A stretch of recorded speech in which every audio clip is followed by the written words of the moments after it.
ايه افضل طريقه لحمايه الشعر من اشعه الشمس؟ الكاب.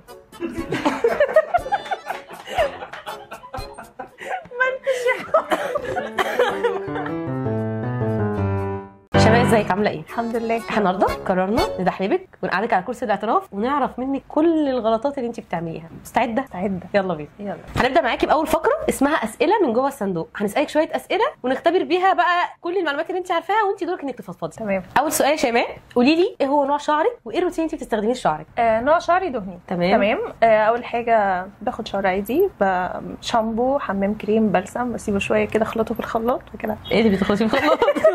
بعمله شويه ماسكات كده يعني لشعرك.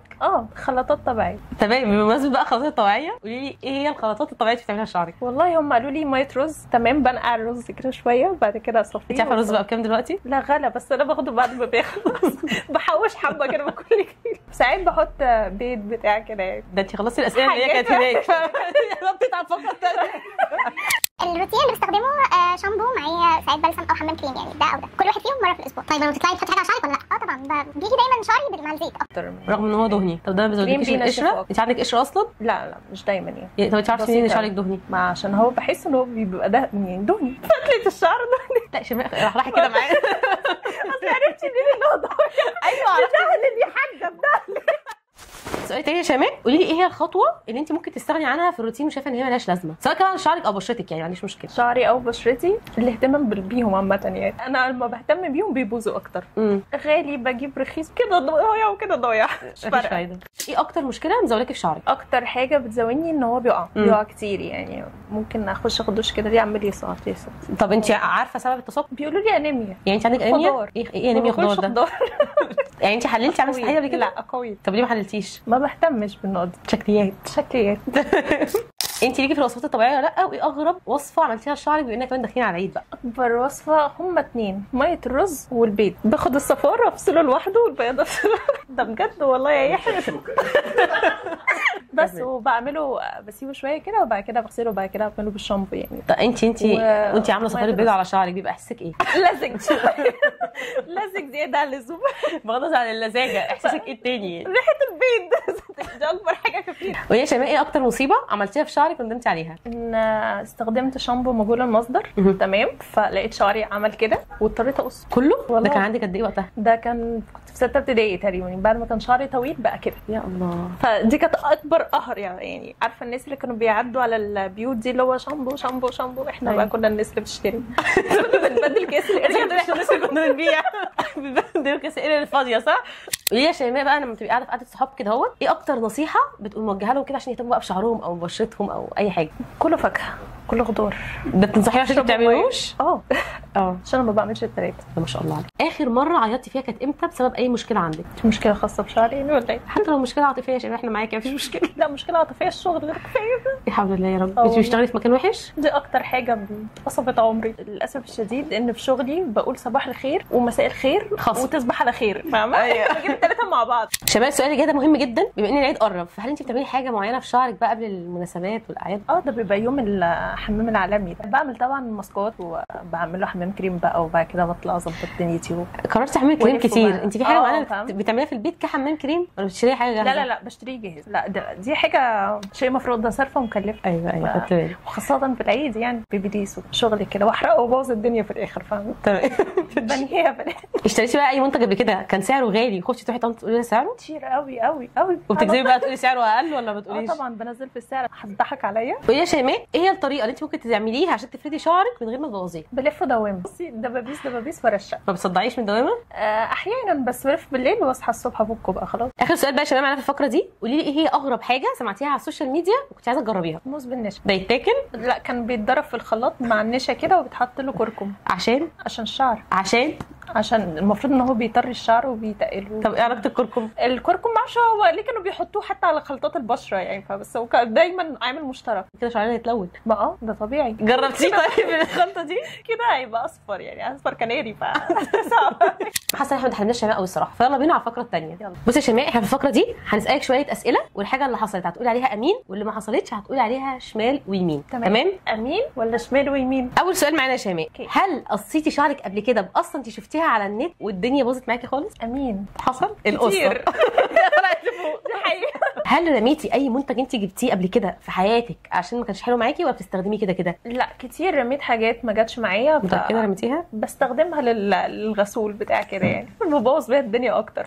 يعني امين ولا شمال ويمين؟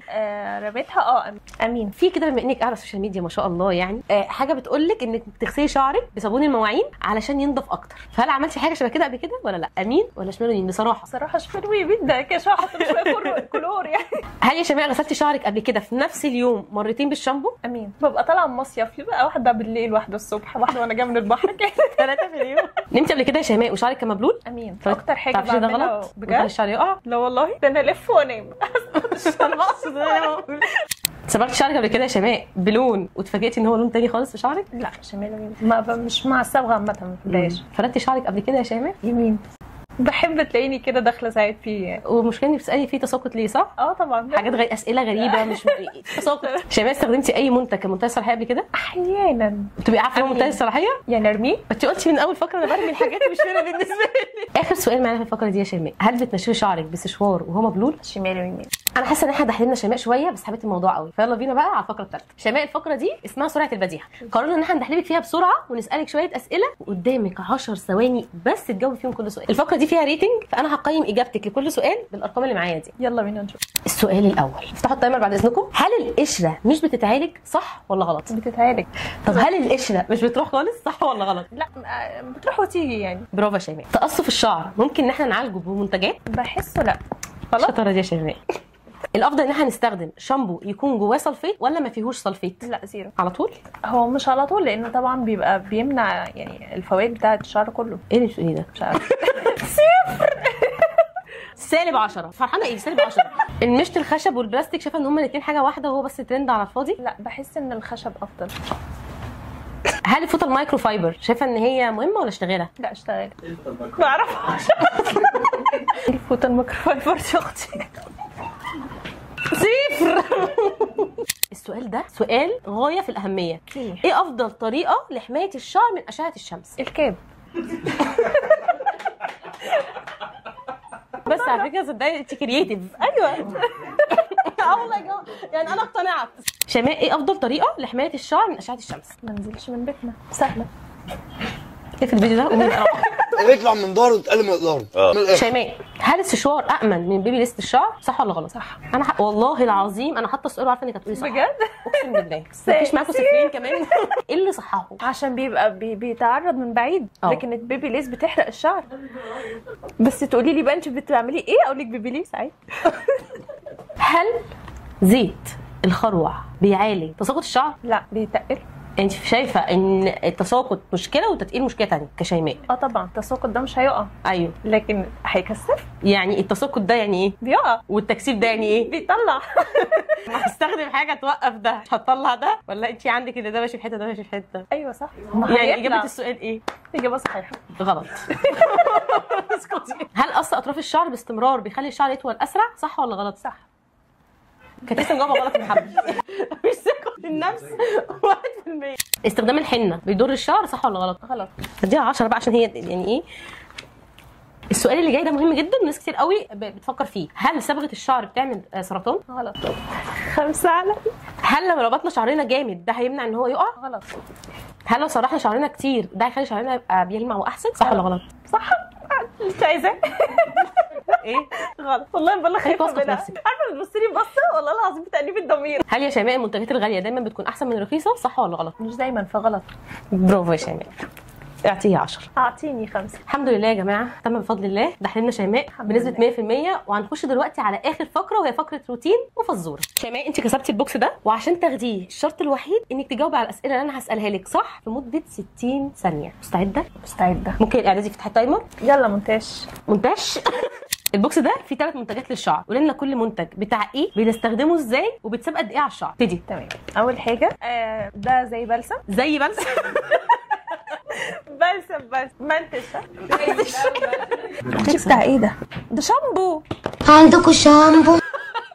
اوكي ده بلسم. تمام. اول حاجه طبعا بنستخدم الشامبو، بعد كده بنستخدم البلسم، بعديه بنسيبه من 5 ل 10 دقايق كان نغسله. بنحط البلسم ازاي؟ بنفرده طبعا من الاطراف لحد فوق، بس ما بنحاولش ان احنا ندخله في المسام، يعني من ناحيه المسام بتاعته. يا باولو يا باولو ما ينفعش ان احنا ندخلهم من ناحيه غسيل البشره. باولو منتج يا باولو، منتج يا باولو. اتفضلي. ده طبعا شامبو. اول حاجه بنغسل بيه، بنعمل برضو من تحت من الاطراف لحد ايوه الشامبو صح كده ولا بصي لي ليه كده. تاني حاجه البلسم. بعد ما بنغسل الشعر كويس بنحط البلسم عليه وبنسيبه من 5 ل 10 دقائق وبعد كده بنغسله بميه فتره. تمام. طبعا من الاطراف لفوق. لا خسرت والنبي عيد تاني يا كابتن. على فكره انت حطيتني في دماغك. يلا اخر منتج وده السيرم. طبعا ده بعد ما بنغسل الشعر وبنخلصه خالص وبنشفه وبنحط السبراي عليه بحيث انه يرطب. صح كده؟ للاسف يا شماء مضطره اقول لك انك كسبتي معانا البوكس ده. مبروك عليكي. ينفع زغرة؟ حابه تقولي اي كلمه لاي حد؟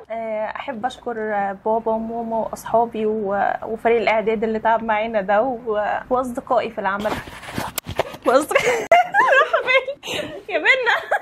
طب يا جماعه اكشن. تقريبا هي سابت لي الحلقه وانا هكمل. احب اشكركم تاني واوجه شكر خاص لاداره العمل والفريق اللي قاعد منتظرني ده طبعا، وصديقتي الصدوقه هبه قاعده ورا، حمو علي فريق الاخراج والانتاج والاعداد. طبعا ما كنتش مصدقه نفسي ان انا اكسب الجايزه دي النهارده لدرجه ان انا عايزه ازغرط لكم من كتر الفرحه، بس احنا في رمضان وانا قررت التوبه بدري. ودي طبعا بركه دعاء بابا وماما وانا نازله. طب السلام عليكم بقى يا جماعه.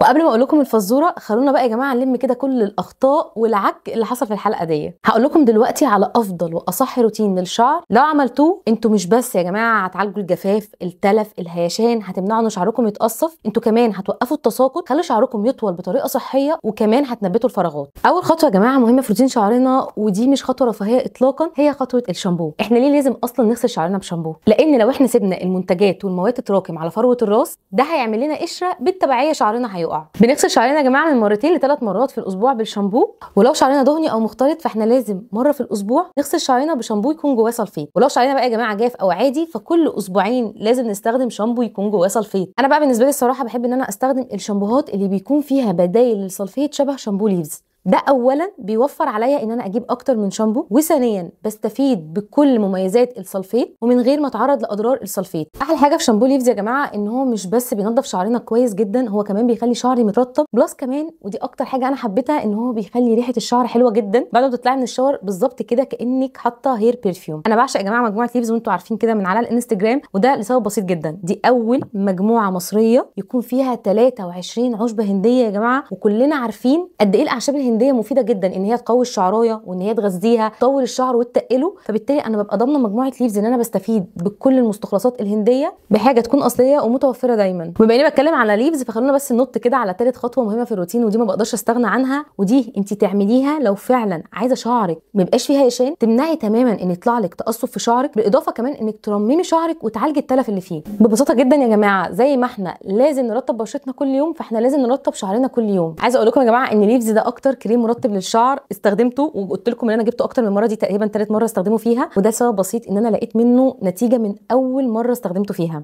كريم ليفز هو مش بس فيه 23 عشبه هنديه، هو فيه كمان زيوت طبيعيه بتحبس الترطيب الداخلي للشعرايه، فكان بيخلي شعري يعني عايزه اقول لكم ممكن يقعد لغايه يومين مترطب، بالاضافه ان هو بيدي لمعه حلوه قوي للشعر الصراحه، ده غير بقى ريحته الرهيبه، يعني هي المجموعه كلها فعلا بتخلي ريحه الشعر حلوه. واكتر حاجه كمان يا جماعه مميزه في كريم ليفز ما شفتهاش في اي كريم شعر قبل كده، عارفين كده الخصل اللي بتكون متكسره على خفيف الشعرايه، هو بيساعد ان هو كده يفردها فهتحسي ان شعرك فتلته بقت ناعمه عن الطبيعي، ودي حاجه الصراحه بتخليك كده طول اليوم مبسوطه بشكل شعرك. اللي بيميز كمان يا جماعه مجموعه ليفز ان هي ما فيهاش اي مواد ضاره للشعر، لا سيليكون ولا سلفيت ولا بارابين ولا الكحول، هي عباره كلها عن مستخلصات طبيعيه. تاني خطوه بقى يا جماعه مهمه جدا جدا في روتين شعرنا بعد الشامبو هي البلسم او حمام الكريم. ليه؟ لان دي بترجع تاني الترطيب للشعر، بترمم الشعرايه، واكتر حاجه صراحه انا بحبها في جوسك حمام كريم ان هو عباره عن حمام كريم علاجي للشعر، لان هو فيه مواد بتساعد ان هي تعيد البروتينات اللي الشعر بيفقدها، بالاضافه ان هو فيه زيوت طبيعيه بترمم وبترطب الشعرايه بعمق، ده غير بقى فيتامين د والحديد اللي فيه، فده بيقوي الشعرايه. فانت لما بتواظبي على حمام الكريم ده في روتينك من مره لمرتين في الاسبوع وتسيبيه على شعرك لمده 5 دقائق بتلاقي ان شعرك رجع يترمم تاني. وخصوصا بقى الناس اللي بتبقى دايما فارده شعرها او صبغاه، بيبقى مهم جدا ان هي تدخل في روتينها حاجه تعالج تلف الشعر من جوه، مش مجرد حاجه بس كده تديكي تاثير مؤقت ويروح. وطبعا الناس اللي على الانستجرام عارفين انا قد ايه بحب مجموعه جوز تك من شركه هير ديلي، قوي، وخصوصا امبولات الشعر. يعني دي تعتبر بالنسبه لي افضل امبولات حرفيا لعلاج تساقط الشعر الشديد، ودي اكتر امبولات انا جربتها لقيت فيها نتائج لشعري تقريبا اسبوعين يا جماعه. وانا عارفه ان انتوا ممكن تقولوا ايه ده، هو في نتائج سريعه كده؟ انا ما كنتش مصدقه، وده اللي خلاني اقعد كتير جدا اقول لكم ان دي فعلا اكتر امبولات تقدروا تستخدموها لو انتوا عندكم تساقط شديد او وراثي او تساقط تفاعلي شديد جدا بسبب مثلا ستريس او مذاكره، ونتائجها تكون سريعه. وده بقى لاكتر من سبب. اولا يا جماعه امبولات جوسك فيها 3 مواد قريت عليهم ابحاث كتير جدا بيعالجوا تساقط الشعر، هما ماده البروكابيل، الريدانسيل، الكابكسيل، ودول بالظبط زي المينوكسيديل في تاثيرهم من غير الاعتماديه ولا الاثار الجانبيه. بالاضافه بقى يا جماعه ان دي اول امبولات استخدمها لعلاج التساقط يكون فيها حديد. ايه فائده الحديد؟ مش احنا لما بنيجي نعالج التساقط بيطلع لنا بيبي هير؟ البيبي هير ده بيكون ضعيف. فكره ان هم حاطين حديد وفيتامين د في الامبولات، فالبيبي هير اللي هيطلع ده هيكون قوي ما يقعش، فيبدا شعرك يتقل وتلاقي الفراغات اللي موجوده في شعرك دي بدات ان هي تتملى. وده اللي خلاني احب جدا جدا امبولات جوسك. الفكره كمان يا جماعه لو احنا شعرنا ضعيف او بنعالج التساقط فلازم نكون مهتمين بكذا حاجه بقى هقول لكم عليها دلوقتي. اولا نكون متاكدين ان احنا ما عندناش انيميا ولا نقص في مخزون الحديد ولا مخزون الزنك. دول 3 حاجات اساسيه علشان لما نيجي نستخدم اي روتين نلاقي منه نتيجه قويه. تاني حاجه يا جماعه لازم عاداتنا مع شعرنا تكون صح. 1 ما ننامش وشعرنا مبلول. 2 ما نعملش سشوار وبيبيليز كتير. ما بقولكمش احرموا نفسكم تماما من الحراره، لان ساعات كده الانسان بيجيله لحظه يأس واكتئاب فبيبقى محتاج ان هو يعمل نيو لوك، بس على الاقل ما بيبقاش كتير. ولما نيجي نعمله لازم نحط سيرم قبل وبعد علشان نحمي شعرنا على قد ما نقدر. تالت حاجه يا جماعه الفوطه المايكرو فايبر فعلا بتفرق في الشعرايه، ان هي بتحافظ على الزيوت الطبيعيه بتاعه الشعرايه ما بتخليهوش يتقصف ولا يتلف. رابع حاجه مهمه جدا ودي ناس كتير جدا يا جماعه بتسعى عنها، تسريح الشعر. حاولوا تسرحوا شعركم من تحت لفوق علشان شعركم ما يتقطعش. دي بقى يعني شباب ما بيقولوا كده بونس ستيب، هي خطوه حمام الزيت. نعمل حمام زيت مره في الاسبوع، مرتين في الاسبوع، على حسب احنا شعرنا جاف جدا ولا لا، بس واظبوا عليها مع الحاجات اللي انا قلتها لكم وهتلاقوا تغيير 180 درجه في شعركم. وحان الان موعد الفزوره، بما ان دي اخر فزوره في الموسم الاول من غلط وانا اصلح وحاسه ان انا عايزه اعيط. عايزاكم تقولوا في الكومنتات دلوقتي رايكم في البرنامج، ايه اللي انتوا حابين نزوده، ايه هي افكار المواضيع الثانيه اللي انتوا عايزين ان احنا نعملها، ودرجه الاستفاده كانت ايه، هل استفدتوا ولا لا. وبس عايزاكم دلوقتي تقولوا لي في الكومنتات الفرق ما بين الشامبو، حمام الكريم، البلسم، وكريم الشعر. ما تشيلوش هم حاجه يا جماعه، اغلطوا وانا اصلح.